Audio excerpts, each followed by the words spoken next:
यशाया अध्याय 5 1 से लेकर 7 तक यूँ लिखा है। ती बुझाऊँ टेले पर मेरे प्रिय की एक डाक की बारी थी। उसने मिट्टी खोदी और पत्थर बीनकर उत्तम जाति की एक डाकखाल लगाई। उसके बीच में गुम्बद बनाया और डाकरस के लिए कुंड भी खोदा। तब उसने डाक की आशा की, परंतु उसमें निकम्मी ही डाक लगी। अब हे यरूशलेम की निवासियों और यहूदा के मनुष्यों, मेरे और मेरे डाक के बीच न्याय करो। ऐसा क्या करना रह गया था जो मैंने न किया हो?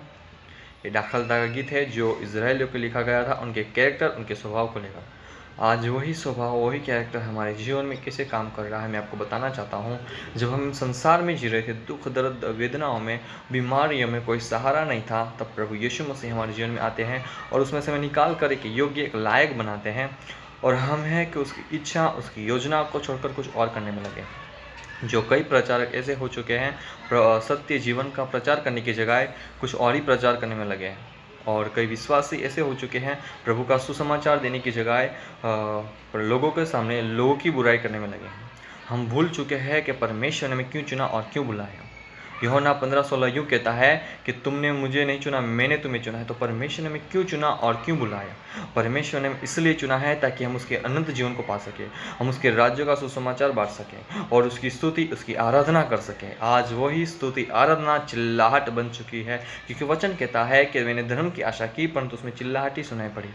मेरे प्रियो, कहीं ऐसा तो नहीं हमारी स्तुति, हमारी आराधना उस परमेश्वर के सामने चिल्लाहट बन चुकी हो? कहीं ऐसा तो नहीं हमारा जीवन, हमारा विश्वास उस परमेश्वर के सामने निकम्बा हो गया हो? हम लोगों के सामने स्वर्गदूत की तरह दिखते हैं कि हम अपने परमेश्वर के सामने एक योग्य, एक लायक, एक उत्तम दाख की तरह है?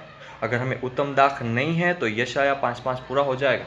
तो हमें मन फिराना है और पश्चाताप करना है, क्योंकि वचन कहता है कि मन फिराओ और पश्चाताप करो, क्योंकि स्वर्ग का राज्य निकट है। तो हमें मन फिराना है और उस परमेश्वर, उस प्रभु यीशु मसीह की ओर बढ़ना है। और हमें उसकी इच्छा, उसकी योजना, उसका बुलाहट, वही हमारा जीवन है, वही हमारा भविष्य है। उस विश्वास से हमें मसीह यीशु में जीना है, तो हम जरूर अनंत जीवन के राज्य में जाएंगे। इस वचन को आपको प्रभु आशीष दे। आमीन।